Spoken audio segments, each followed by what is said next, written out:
Hello everyone, and welcome back to another Doctor Who figure related video. Yes, it's that time of year again where we discuss the new B&M figure set. Yes, we've been really spoiled with Doctor Who figures so far. 2 weeks ago we had the Abominable Snowman set, it's up there somewhere, and now we have the B&M sets. Now these B&M sets are supposedly going to be launching mid-August, and of course B&M being B&M. It could be early, it could be later than the 15th of August. It all depends on your local B&M. So the way this video is going to work is I'm going to talk about each set, break them down, and do a comparison to existing figures, what we already have, and how character options have changed them to give us these new figures. So without further ado, let's just dive straight into the first figure pack. So the first figure pack I'm going to be looking at is rather fittingly the Sensorite free pack, which contains an Elder Sensorite, a First Doctor figure, and your standard Sensorite. Now this is one thing what I love about this wave of B&M figure sets, is that it's monsters. I love me some Doctor Who monsters, because we've sort of been neglecting the Doctor Who monsters in the figure line, so it's great to have new monsters. And the Sensorites are a bit of a wild card choice, aren't they? I think nobody could have predicted a Sensorite figure in 2021, but here we are, and I am living for it. I really like the look of these. The head sculpts look fantastic. You know, they even come with their little accessories, which is a wonderful little touch. And we'll do a little breakdown on what character options have done to make these Sensorite figures in a minute. But yeah, I love that we've got a slight variation with the Elder Sensorite. As you can see, the paint apps are slightly different with the beards. So not only the sash makes it a little bit different, but I believe you can customise the Elder Sensorite, so you can carefully remove one of the sashes there to make a single sash Sensorite. I'm not a customiser, so I'm not going to do that. But as you can see, the standard Sensorite does have various different paint apps on the arms with sort of the black stripes going across, and yeah, it's really nice. And then if you look at the feet, you've got a slight weathering on there, which I think is really nice to really highlight the sculpting detail. But this is just wonderful to have some very wild card 60s monsters. Then we have the First Doctor, which is an interesting variant, I will say. I think that obviously the trousers are completely inaccurate. I think what I would have preferred for the First Doctor is maybe sort of a Dalek Master Plan First Doctor with sort of the grey trousers but with the very small checks. So you're still getting a very sort of traditional First Doctor figure, because this is a bit of a weird amalgamation of the standard First Doctor and your 13 Doctor set First Doctor, which we'll have a closer look at what character options we've done to make these figures now. So breaking down the Sensorite set, so the First Doctor, what they've done is use the torso piece of the original First Doctor figure, so with the blue cravat, and basically put it on the 13 Doctors set First Doctor, as you can see, with the more brown check trousers. So that is basically what they've done for the First Doctor, so it makes for quite an interesting variant.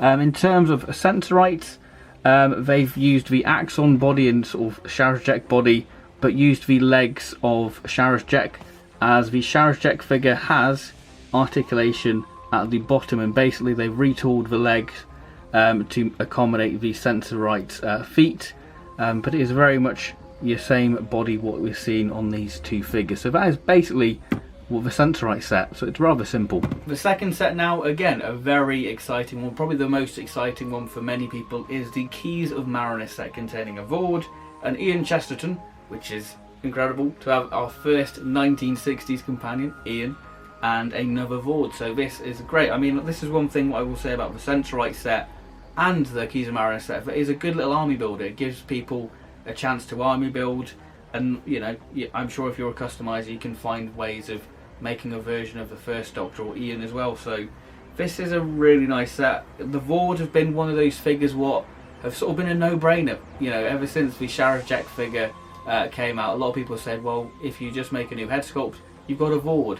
And finally character options are giving us the Vords, and again we've got slight paint variations with the silver decals. Again, it's just great to see another 60s monster added to the shelf, just to add a little bit more variety to the 60s era. The Ian figure, I do like it, but I think it's going to be one of those figures what I'm going to like more in hand. I feel like the photos online don't really do the likeness justice. From the company what do the figures, I think it's a Thermal Designs.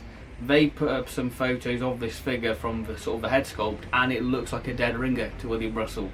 So I think that it's going to be one of those figures what will look a lot better in hand. So the Ian figure is definitely one of the standouts of this wave, because you know it's a classic companion, and I think that this is a much more better way of releasing the companions, because it sort of caters for every Doctor Who fan, that you're getting a monster, you're getting a companion. So I think that it balances out itself really well. So hopefully we can see a Barbara, because you can't really have Ian without Barbara, and hopefully we can see Susan as well, maybe in a revised B&M pack. That would be lovely to see. Have the original TARDIS team, that would be absolutely splendid. The Keys of Marinus set, again, very much the same principle, but we have the Master figure as the base for Ian Chesterton, and repainted to look like Ian's suit from, I think, Unearthly Child, because he doesn't wear the suit in the Keys of Marinus, because I think he's still wearing his sort of Marco Polo outfit, I believe. So yeah, that is basically Ian. Again, just William Russell head plopped on the Master body. And the Vord, again, I guess the closest thing you can see is Sharaz Jek, because that does look very much like the Vord. But I think they've used the Axon Man hand, so you can have him holding the daggers and the knives. But again, simple retooling of the bottom of the feet to give the Vord their flippers. But yeah, that is essentially the Keys of Marinus set. Moving on to the second Doctor era now, we have the History of the Daleks set, number 5. Yes, the Power of the Daleks. Now this set again is a complete wildcard, so fair play to character options for really pushing the boat out for these Dalek sets, as I think we all speculated that Power of a Dalek set would basically be a standard Power Dalek with a smaller pupil and a Dalek without the gun. But no, we do have the Warrior Dalek, but in a slight tweak with the 1970s Dalek eye stalk, which I believe is accurate to the story. The guns are now the sort of Imperial Dalek sculpt because they're not pinched. But the real highlight of this set is obviously the Mutant Scoop Dalek, and I absolutely adore it. I think they've probably upscaled the 3.75 inch Mutant Scoop Dalek and basically put it on a 5-inch figure. I mean, it looks great. Again, if you have the Reconnaissance Dalek, you can put the Mutant inside that, and I'm sure it'll be a great little display piece. But I believe the hemispheres should be slightly darker. They should be the same sort of blue as the Mechanist Dalek, sort of a bluey purple colour. Again, you can see the sort of nice scuffing detail on the fender, which is really nice. So let's take a closer look at what character options have done to make these new figures. The History of the Dalek set for the Power of the Daleks is they've updated the paint apps for the Power drone, so they're using the updated, more shiny silver paint apps as seen on the Hartnell Dalek set, and just applied that to the Power drone. Again, the guns have been slightly altered. As you can see, there's a slight pinch in the gun, whereas the new Power of the Daleks has the Remembrance of the Daleks Imperial Dalek gun sculpt, because they're not pinched in that. So yeah, that's basically that. And then one of the Daleks will have the Mutant Scoop. I don't have the 3.75 inch Mutant Scoop Dalek to show, and they've basically used the 70s Dalek eye stalk. As you can see on one of the photos, you can see that they've just painted the sort of white dot where it would normally be the black pupil on the 70s Dalek to sort of replicate that look. And that is essentially the Power of the Dalek set, which is rather nice, great little army builder set as well. So the final set, because this wave of B&M figure sets is a lot smaller, which is definitely a bonus, because it gives chance for people to actually get all the figures instead of getting, you know, a bombardment of figures. So I believe that this is down to COVID, but we'll see another couple of sets towards the end of the year. So we have the History of the Daleks set, number 7, the Day of the Daleks. Now you might be wondering, where's the Evil of the Daleks set? That's coming on later in the year, I believe, because I think Alduar didn't want sort of similar Daleks on the shelves at the same time. And yeah, these Daleks are definitely very different from your Power of the Daleks sets. Now this might be my favourite of the announcement.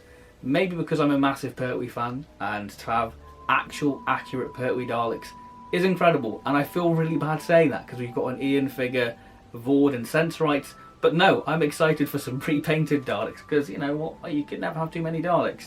So let's take a closer look at this set. So I am a big fan of the grey Daleks. They're my favourite Dalek design, and to have an actual accurate Pertwee drone Dalek with the great sort of gunmetal grey metallic finish, it just looks absolutely incredible, and it's definitely going to make the Planet of the Daleks Dalek look a bit sad really compared to this, because it's what could have been.